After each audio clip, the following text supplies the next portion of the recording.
RRB JE CBT 1 का exam कब हो सकता है, अगर आपको टू द पॉइंट बताना हो? एग्जामिनेशन कब होगा, सिलेक्शन होगा कि नहीं होगा, ये सारी बातें आपको आज के इस सेशन में क्लियर होंगी। सीबीटी 1 एग्जामिनेशन किसी को 90 दिन में ही क्लियर करना है, उसको क्या क्या करना चाहिए। किस टाइप के क्वेश्चंस आ रहे हैं?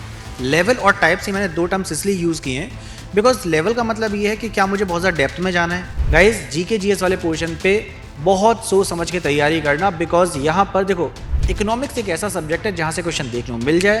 कौन सा सब्जेक्ट से आपने अटैम्प्ट अच्छा कर दिया, कौन से सब्जेक्ट से आपका अटैम्प्ट अभी अच्छा नहीं है, उन सारी चीज़ों को नोट डाउन करो। कभी कभी क्या होता है कि अपने आप को जज ही नहीं कर पाते हो, आप कहाँ पे हो। आपके अकॉर्डिंग क्या लगता है कि सीबीटी 1 एग्जाम हो जाएगा ना, उसके बाद आइडियली कितना टाइम मिलेगा बच्चे को? सीबीटी 1 के एग्जामिनेशन होने के बाद का जो टाइम है ना, वो ऐसा टाइम होता है कि जिसमें पढ़ाई नहीं होती है।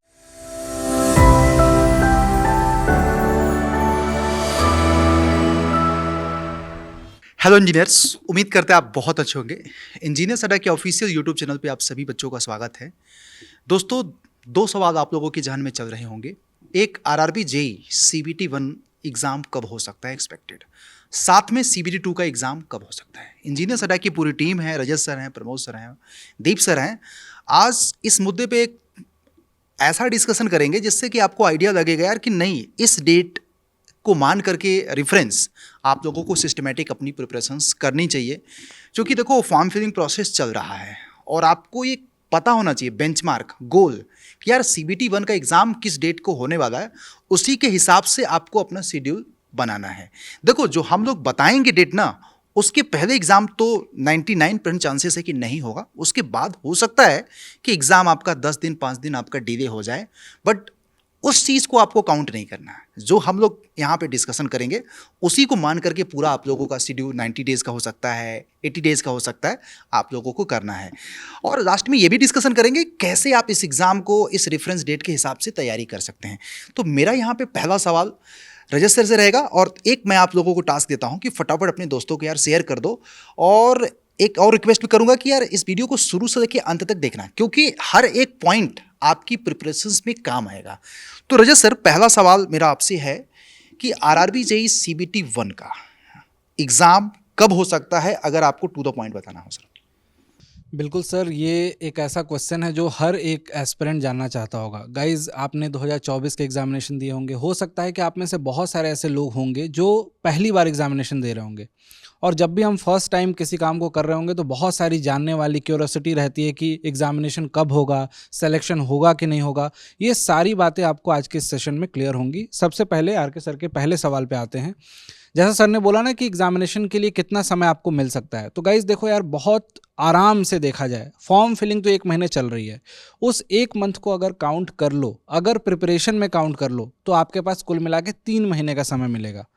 फॉर्म फिलिंग के बाद हार्डली 2 मंथ का टाइम मिलेगा। क्रिटिकल केसेस में हो सकता है कि 2 महीने से भी थोड़ा कम मिले, लेकिन मान के चलिए कि आज से अगर आप काउंट कर रहे हैं तो आपके पास 90 डेज़ का टाइम है।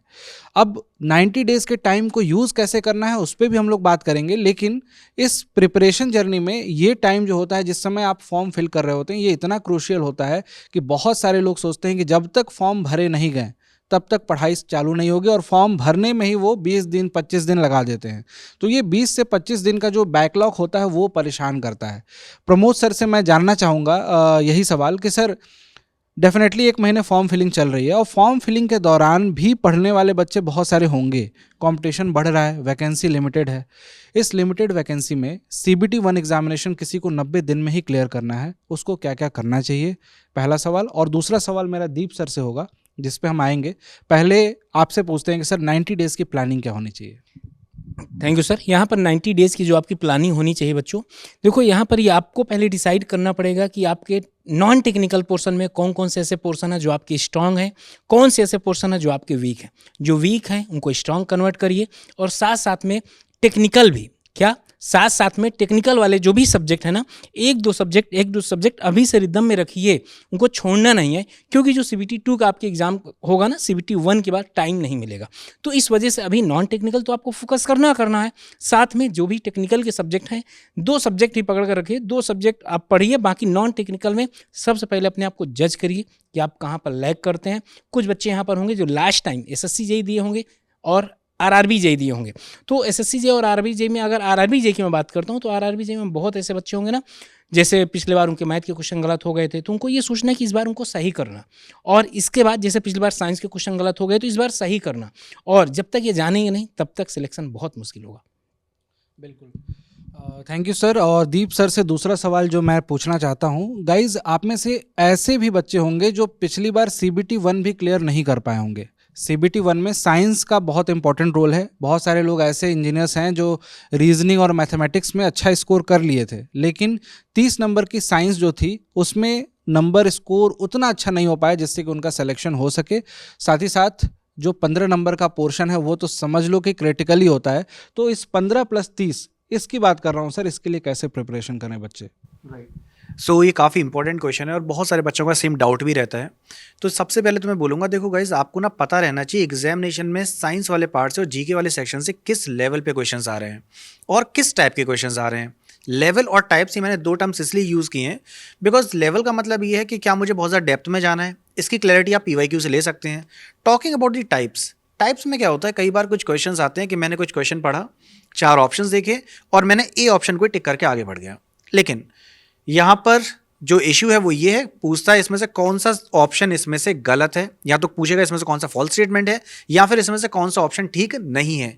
यानी वो नॉट वाला पार्ट, इनकरेक्ट वाला पार्ट और फॉल्स वाला पार्ट, ये मैक्सिमम बच्चों के साथ दिक्कत करवाता है। और खासकर वो कैंडिडेट्स जो केवल पढ़े थे, सिलेबस अपना कंप्लीट किया, थ्योरी वाला सेक्शन कंप्लीट किया और सीधे मेन एग्जाम में सर क्वेश्चन पेपर अटेम्प्ट करने लगे, तो उन कैंडिडेट्स के लिए 2 समस्याएं हैं। नॉट वाले पार्ट के चक्कर में गलती हो जाती है, और दूसरा एक और इंपॉर्टेंट चीज़, जब वो पूरा पेपर अटेम्प्ट करते हैं तो दे फील लाइक कि अब तो टाइम मेरा पूरा निकल गया, इसमें 10 क्वेश्चन बच गए हैं, मेरे 5 क्वेश्चन बच गए हैं।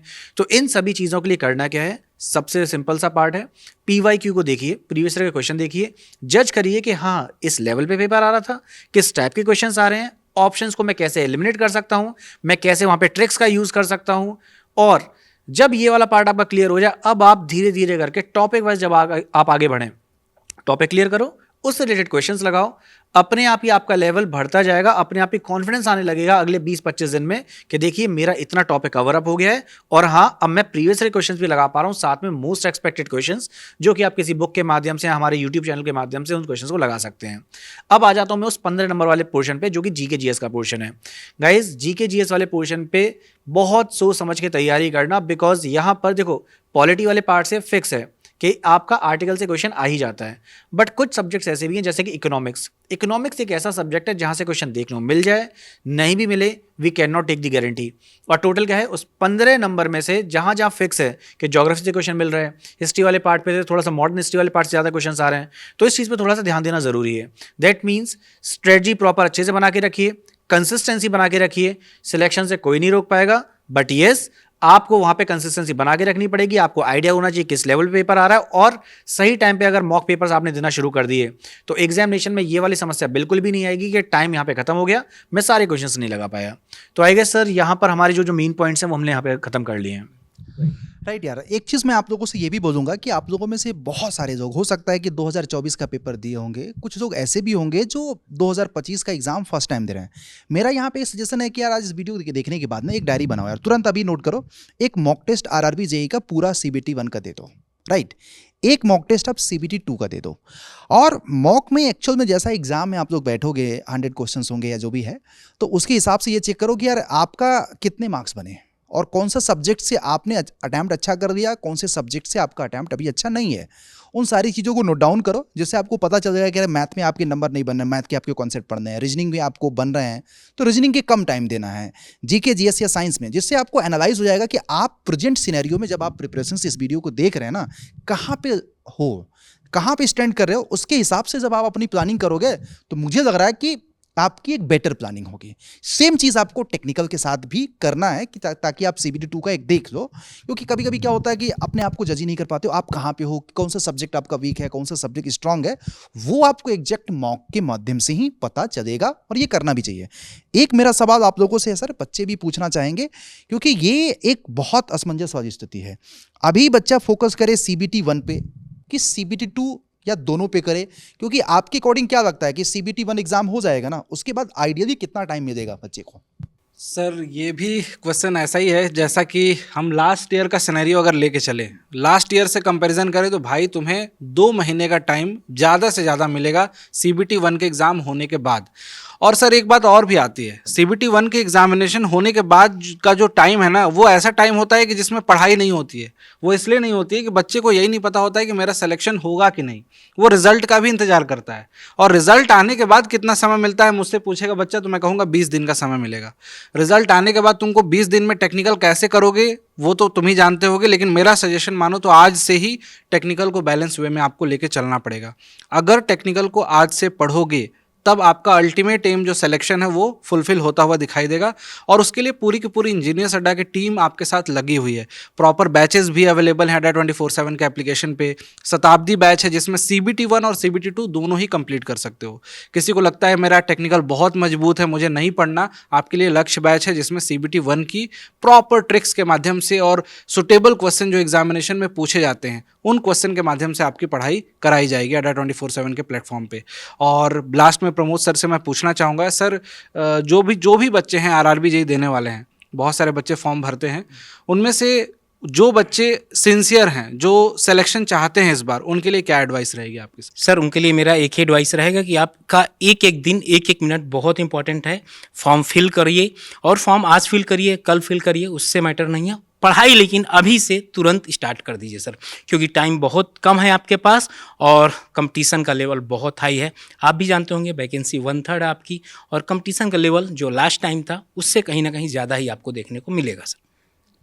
ऑलराइट, तो गाइज जैसा सर लोगों ने बोला कि यार बैचेस हमारे पास हैं, स्टार्ट हो चुके हैं 6 तारीख से। आप लोग जल्द से जल्द ज्वाइन करिए। CBT 1 CBT 2 पूरा फाउंडेशन टाइप की क्लास है यार। उसमें हर एक सब्जेक्ट को बड़े डेप्थ में हम लोग आप लोगों से डिस्कस करेंगे, टेक्निकल हो चाहे नॉन टेक्निकल हो।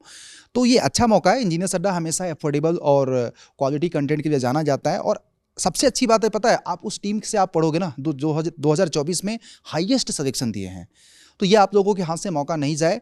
और इस वीडियो के माध्यम से अल्टीमेटली हमारा उद्देश्य यही था कि देखो फैब में आप लोगों का एग्ज़ाम CBT 1 एक्सपेक्टेड है कि आपका हो जाए।